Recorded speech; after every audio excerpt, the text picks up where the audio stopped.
Hello students, welcome to Amar tuition classes.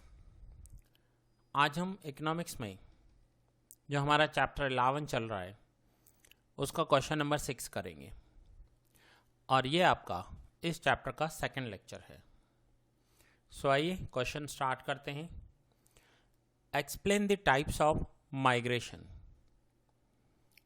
Now migration जो होता है ये मैंने लास्ट लेक्चर में आपको समझाया था, माइग्रेशन किसे कहते हैं। सो अगर आपने मेरा फर्स्ट लेक्चर नहीं देखा तो पहले वो देख लीजिए, अदरवाइज आपको बीच में से समझ में नहीं आएगा। सो माइग्रेशन मीन्स अपने ओरिजिनल प्लेस को छोड़कर, अपने नेटिव प्लेस को छोड़कर किसी और जगह शिफ्ट हो जाना, चाहे वो जॉब के लिए हो, बिजनेस के लिए हो या कोई अदर रीजन हो। सो यहां पर हमें देखना है टाइप्स ऑफ माइग्रेशन कितने होते हैं। First is placed based migration, internal migration and international migration. Internal migration that means अपनी ही कंट्री के अंदर माइग्रेट होना, जैसे कोई गुजरात से महाराष्ट्र चला गया या राजस्थान से कोई गुजरात आ रहा है, that is internal migration within the boundaries of the country. And next is international migration, that means अपनी कंट्री से बाहर चले जाना, जैसे कोई इंडिया छोड़कर यूएस, यूके, कनाडा चला गया और वहां जाकर सेटल हो गया। The other is region based migration. First is pull factor migration and second push factor migration. सो हर एक को डिटेल में समझते हैं। First is placed based migration. Migration which is based on geographical boundaries of a country is called placed based migration. It is of two types. First, internal migration. The migration of a person from one place to another within the geographical boundary of a country is called internal migration. Underline करोगे within the geographical boundary of a country. For example, a person from Gujarat settles in Tamil Nadu. A person from Vadodara settles in Jamnagar. चाहे city change हो जाए या state change हो जाए, एक ही country में अगर माइग्रेशन हो रहा है within the boundaries of the country, so इसे इंटरनल माइग्रेशन कहते हैं। Next is international migration. The migration of a person from one country to another country is called international migration. एक country को छोड़कर अगर दूसरी कंट्री में कोई चला जाता है तो उसे इंटरनेशनल माइग्रेशन कहते हैं। For example, a person from any part of India migrates to some other country in search of job. A person from UAE come to India for settlement on a permanent basis. So अगर कोई person India छोड़कर किसी बाहर की country में चला जाता है, चाहे वो इंडिया की किसी भी पार्ट से हो, इसे इंटरनेशनल माइग्रेशन कहते हैं। Now second point is reason based migration. अब कुछ रीजन्स होते हैं माइग्रेशन के, सो यह है reason based migration. The migration of a person from one place to another due to some reason is called reason based migration. It is of two types. Now reason based migration में भी two types हैं। First is migration due to pull factors. The attraction for the other place are responsible for this type of migration. Underline कर दो attraction. किसी place में ऐसा कोई attraction है जिसकी वजह से वो उन्हें पुल कर रहा है। पुल करना मीन्स खींचना, अपनी तरफ अट्रैक्ट करना, अपनी तरफ खींचना। First point urban style, urban lifestyle. अब विलेज में रहने वाले लोगों को अर्बन लाइफस्टाइल जो होगा वो पुल करेगा। Basic infrastructure like electricity, roads, communication facilities etcetera. Village में या रूरल एरिया में इलेक्ट्रिसिटी का हमेशा प्रॉब्लम रहता है। रोड्स प्रॉपर नहीं बने होते हैं, लेकिन सिटी में ये सारी फैसिलिटीज़ होती हैं। Recreational facilities, recreational facilities means जैसे कि स्विमिंग पूल है, जिम है, प्लेग्राउंड है, ऐसी बहुत सारी फैसिलिटीज़ जो सिटी में पॉसिबल है। Fourth, education and health care facilities and better quality of services. देखिए, एजुकेशन एंड हेल्थ केयर, ये दोनों ही जितने बेस्ट किसी अर्बन एरिया में होते हैं उतने रूरल एरिया में नहीं होते। अर्बन एरिया में बहुत अच्छे हॉस्पिटल्स हैं, रूरल एरिया में नहीं होंगे। अर्बन एरिया में बहुत अच्छे स्कूल, कॉलेज एंड यूनिवर्सिटीज़ हैं, रूरल एरिया में पॉसिबल नहीं होगा। सो ये पुल फैक्टर है, ये उन्हें पुल कर रहा है, अपनी तरफ खींच रहा है। The higher income groups in rural areas are attracted by the pull factors quoted above and migrate to urban areas. Rural area में रहने वाले जो रिच पर्सन है या जिनका इनकम हायर इनकम ग्रुप से है, वो अर्बन एरिया में इजीली माइग्रेट हो जाते हैं। They get better education facilities and opportunities for jobs. There are many pull factors to attract upper class in rural areas to cities. Rural area में रहने वाले अपर क्लास को cities की ये सारी फैसिलिटीज अट्रैक्ट करती हैं, पुल करती हैं। The migration due to such attraction is known as migration due to pull factor. और इस अट्रैक्शन की वजह से जो माइग्रेशन होता है उसे कहते हैं migration due to pull factors. ये रीजन है उनका माइग्रेट होने का, ये जॉब के लिए नहीं आ रहे हैं। पैसा तो इनके पास बहुत है, विलेज में भी है, रूरल एरिया में भी है, बट इनकी इनकम हाई है और इन्हें बहुत सारी फैसिलिटीज़ जो हैं सिटी की वो अट्रैक्ट करती हैं, तो ये माइग्रेट होते हैं। Second, migration due to push factor.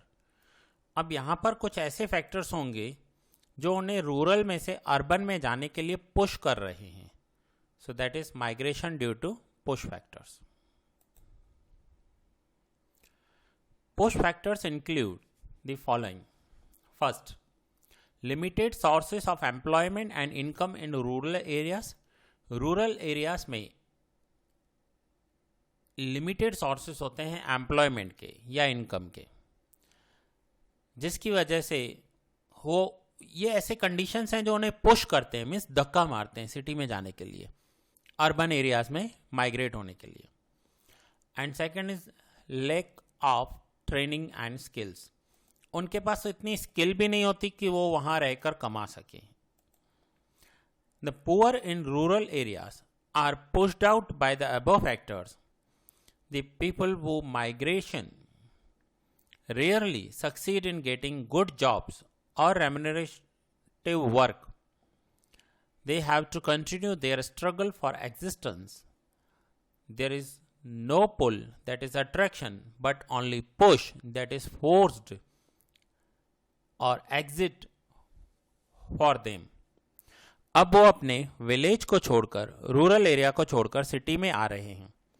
वो उस रीजन से नहीं आ रहे हैं कि सिटी में अट्रैक्शन है, सिटी का लाइफस्टाइल अच्छा है। वो वहाँ पर अपने विलेज में, अपने रूरल एरिया में, अपने गांव में कोई इनकम जनरेट नहीं कर पा रहे हैं और उनके पास कोई अच्छी स्किल भी नहीं है, और इसकी वजह से ये फैक्टर्स उन्हें पुल कर रहे हैं, पुश कर रहे हैं सिटी में जाने के लिए। अपने विलेज को छोड़कर सिटी में जाने के लिए पुश कर रहे हैं, मीन्स धक्का मार रहे हैं। So that is push factors. The migration due to such factors is known as migration due to push factors. इसे पुश फैक्टर कहेंगे। पुल फैक्टर मीन्स अट्रैक्ट करना, अपनी तरफ खींचना, एंड पुश फैक्टर मीन्स इनको अपने रूरल एरिया में से पुश किया जाता है सिटी में जाने के लिए। सो ये था question number 6। Explain in brief the measures to reduce the problems of urbanization.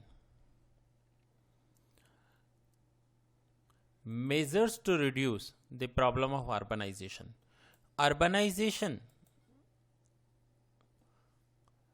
को रिड्यूस करने के लिए, प्रॉब्लम्स ऑफ अर्बनाइजेशन को रिड्यूस करने के लिए हमें यहाँ पर स्टेप्स बताने हैं। अर्बनाइजेशन तो हो रहा है, रूरल एरिया को छोड़कर लोग अर्बन एरियाज में माइग्रेट हो रहे हैं, बट अर्बन एरिया में ट्रैफिक बढ़ता जा रहा है, वाटर प्रॉब्लम है, इंफ्रास्ट्रक्चर के प्रॉब्लम हैं। सो इन सभी प्रॉब्लम्स को रिड्यूस करने के मेजर्स बताने हमें। Due to uncontrolled urbanization, negative effects are raised much which generate many problems and it needs to be controlled so the fruits of urbanization can be made to reach the poorest of the poor class। देखिए, urbanisation पे कोई control नहीं है।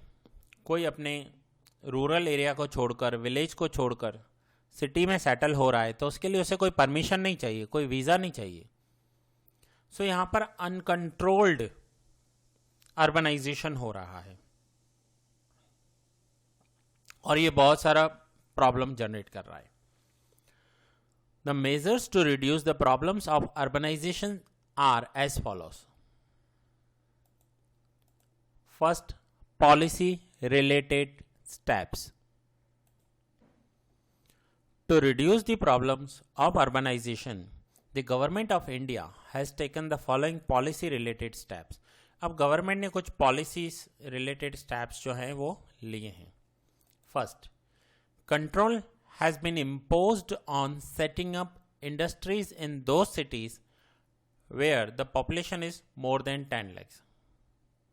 जहाँ पर 10 lakhs से ज़्यादा population है उन सिटीज़ में ये कंट्रोल इम्पोज किया गया है। Encouragement given to the development of small and medium size town. Small और मीडियम साइज के जो टाउन हैं उन्हें डेवलप करने के लिए गवर्नमेंट ने एनकरेजमेंट किया है। बहुत सारी स्कीम्स हैं। इससे क्या होगा, अगर विलेज डेवलप होने लगे तो वहाँ के लोगों को माइग्रेट होकर सिटी में आना ही नहीं पड़ेगा, उन्हें वहाँ पर ही अपनी सफिशिएंट इनकम हो जाएगी, तो वो माइग्रेट होकर क्यों आएंगे। Indian government adopted such a policy so that big cities do not become bigger and small and medium sized town in all the states can develop। Government of India ने ऐसी policies को adopt किया है जैसे big cities जो हैं do not become bigger, वो ज़्यादा बड़े नहीं हो पाए। मीन्स वहाँ पर माइग्रेशन होगा तो सिटी का साइज बढ़ता जाएगा, लेकिन ऐसी पॉलिसीज बनाई हैं कि जैसे स्मॉल एंड मीडियम साइज जो टाउन्स हैं उन्हें ही डेवलप कर दिया जाए। Government adopted a policy of developing satellite towns near big cities। Big cities के साइड में सैटेलाइट टाउन, सैटेलाइट टाउन का मतलब होता है छोटे से टाउन, छोटे टाउन्स डेवलप किए हैं। उससे क्या होगा कि सिटी का जो साइज है ना वो ज़्यादा बड़ा नहीं होगा। अगर सिटी के ही साइड में एक छोटा सा टाउन होगा जहाँ पर हर एक फैसिलिटी मिलेगी, तो वो लोग जो माइग्रेट होकर सिटी में आ रहे हैं वो उस टाउन में चले जाएंगे। Second, to increase employment opportunities. Government has implemented employment oriented programmes in cities so the urban poor can take benefit through these programs and they can raise their income which can improve their standard of living. As a result, the negative effects of urbanization can be reduced। Now government ने क्या किया है, कुछ ऐसे employment oriented programmes cities में चलाए हैं जिसकी वजह से क्या होगा, जो सिटी में रहने वाले पुअर लोग हैं वो उसका बेनिफिट ले पाएंगे और जो इनकम इनइक्वालिटीज़ हैं वो कम होगी। अर्बनाइजेशन के नेगेटिव इफेक्ट्स जो होते हैं वो कम होंगे। एंड अर्बनाइजेशन का सबसे नेगेटिव इफेक्ट जो होता है, सबसे बड़ा नेगेटिव इफेक्ट, वो है income inequalities. Third, to strengthen the infrastructural facilities. The infrastructural facilities like water, road, transport, communication system, drainage, sanitation, etc. should be strengthened। अब ये जो नॉर्मल फैसिलिटीज़ हैं, इंफ्रास्ट्रक्चर फैसिलिटीज़, जैसे पानी, water, road, transport, drainage system means हम जो used water जो हम ड्रेन करते हैं ड्रेनेज में, वो सिस्टम, एंड सैनिटेशन मीन्स साफ सफाई। इन सब को गवर्नमेंट ने स्ट्रेंथ दी है। गवर्नमेंट बहुत सारा पैसा खर्च कर रही है इन फैसिलिटीज को बढ़ाने के लिए। So they reach people at grass root level. Now central government has implemented the plan to develop smart city. Also, government of India has started making attempts to create proper housing for poor. Government of India ने ऐसे plan बनाए हैं जिसमें वो develop करने जा रहे हैं स्मार्ट सिटी। और दूसरा, गवर्नमेंट ने स्टार्ट किया है making attempts to create proper housing for poor. Poors को प्रॉपर हाउसिंग मिले, जैसे प्राइम मिनिस्टर आवास योजना, या पुअर्स के लिए ऐसी बहुत सारी स्कीम्स लेकर आते हैं जिसमें जो पुअर पर्सन है उन्हें बहुत ही कम रेट पर घर प्रोवाइड किया जाता है। सो ये सारी फैसिलिटीज गवर्नमेंट लेकर आ रही है। Fourth, to provide education and health facilities. अब यह है एजुकेशन एंड हेल्थ फैसिलिटीज को जो गवर्नमेंट ने इंक्रीज किया है। If advanced education and health facilities are provided to urban poor and labourers, then problem of urbanization can be reduced. If these facilities are made accessible to poorest of poor, negative effects of urbanization can be minimized and the fruits of positive effects can be enabled to reach the poor. अब जो गरीब लोग हैं, जो very poor हैं, उन्हें पूरा education मिले, हेल्थ फैसिलिटीज मिले, उसके लिए गवर्नमेंट बहुत सारे एफर्ट्स कर रही है। अगर पुअर लोगों को, जो पुअर पॉपुलेशन है हमारी, उन्हें प्रॉपर एजुकेशन मिल गया तो वो लोग भी बहुत आगे आ सकते हैं। सो पुअरेस्ट ऑफ द पुअर का मतलब क्या होगा? गरीबों में भी गरीब, मीन्स जो बहुत गरीब हैं उन्हें ये फैसिलिटीज मिलनी चाहिए। कौन सी? Education and health facilities.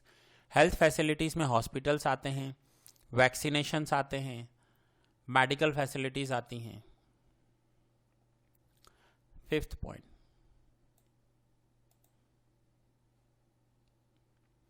To develop cottage and small scale industries. If cottage and small scale industries are increasingly developed in the cities, then economic inequalities can be reduced. As a result, socio-economic inequalities due to urbanization can be reduced. अब देखिए, small scale industries या cottage industries जो होती है ना, वो बहुत सारा इनकम जनरेट कर सकती हैं और इसमें हमें कैपिटल की भी रिक्वायरमेंट नहीं होती।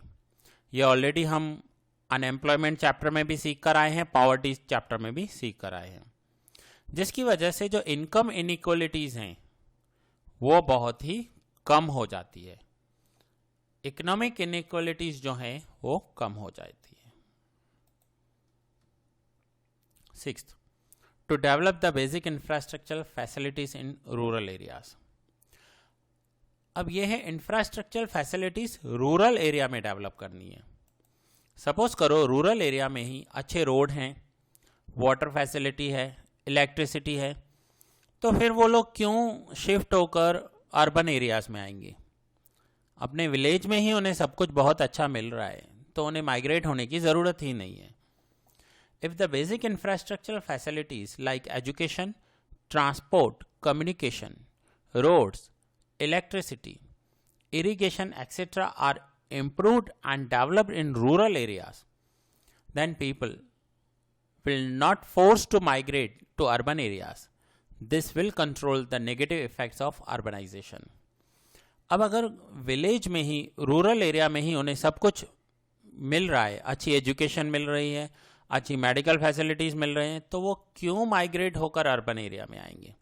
सो अगर वो नहीं आएंगे तो अर्बनाइजेशन का प्रॉब्लम सॉल्व हो जाएगा, नेगेटिव इफेक्ट्स नहीं होंगे, और होंगे भी तो हम कंट्रोल कर पाएंगे। To strengthen the administrative system,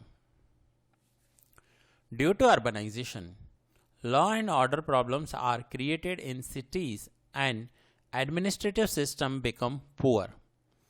अब ये पॉइंट हमने फर्स्ट लेक्चर में भी डिस्कस की थी कि जो लोग विलेज से मूव होकर अर्बन एरिया में आते हैं, रूरल एरिया से मूव होकर, तो एक तो अर्बन एरिया का पॉपुलेशन इंक्रीज हो जाता है, क्राइम इंक्रीज होता है, अगर उन्हें प्रॉपर जॉब्स नहीं मिलते, इनकम सोर्स नहीं मिलता, तो वो क्रिमिनल एक्टिविटीज़ की तरफ अट्रैक्ट होते हैं। सो अर्बन एरियाज का law and order system disturb हो जाता है। In this situation the administrative system should be strengthen by administrative cooperation and good governance should be brought about to ease the problems. To improve the law and order situation, more and more awareness should be brought amongst the citizens. एक तो law and order system के लिए citizens में ज़्यादा से ज़्यादा awareness होनी चाहिए, अवेयरनेस लानी है, एंड गुड गवर्नेंस कर सकते हैं हम। गुड गवर्नेंस कैसे करेंगे? इन this situation the administrative system should be strengthen. Administrative systems को हमें स्ट्रेंथ देनी होगी। जैसे सपोज करो एक एरिया में एक पुलिस स्टेशन है, वहाँ का पहले आज से 10 साल पहले वहाँ का पॉपुलेशन 10,000 था, लेकिन अब उस एरिया का पॉपुलेशन 50,000 हो गया है, और आज भी वही पुलिस स्टेशन है और उतने ही लोग वहाँ पर काम करते हैं, तो वहाँ पर एम्प्लॉयज़ बढ़ाने होंगे। मीन्स हर लेवल पर काम करना होगा, तब जाकर ये जो प्रॉब्लम्स हैं अर्बनाइजेशन का वो सॉल्व कर पाएंगे हम। ये है measures to reduce urbanization. Government ने पॉलिसीज़ ऐसी बनाई हैं, एम्प्लॉयमेंट अपॉर्चुनिटीज़ इंक्रीज़ की हैं, इंफ्रास्ट्रक्चर फैसिलिटीज़ को बढ़ाया है, education and health facilities increase हुई हैं, स्मॉल एंड कॉटेज इंडस्ट्रीज़ को डेवलप किया है। इंफ्रास्ट्रक्चर फैसिलिटीज़ रूरल एरिया में ही डेवलप की हैं ताकि उन्हें शिफ्ट होकर अर्बन एरिया में आना ही ना पड़े, अर्बनाइजेशन का प्रॉब्लम ही सॉल्व हो जाए, एंड अर्बन एरिया में अपने एडमिनिस्ट्रेटिव सिस्टम को और स्ट्रेंथ देकर अच्छा बनाया है। स्टूडेंट्स, यहाँ पर हमने ये क्वेश्चन नंबर 7 कंप्लीट किया। ये जो आप स्क्रीन पर देख रहे हो ये मेरे नोट्स हैं। अगर आपको नोट्स नहीं मिले हैं, मोस्टली सभी स्टूडेंट्स को नोट्स मिल चुके होंगे, अगर किसी स्टूडेंट्स को नोट्स नहीं मिले हैं और ये नोट्स चाहिए तो आप मुझे इन नंबर पे कांटेक्ट कर सकते हैं। ये क्वेश्चन नंबर 7 यहाँ ही कंप्लीट कर रहा हूँ। नेक्स्ट लेक्चर में मिलेंगे और क्वेश्चन नंबर 8 को कंटिन्यू करेंगे।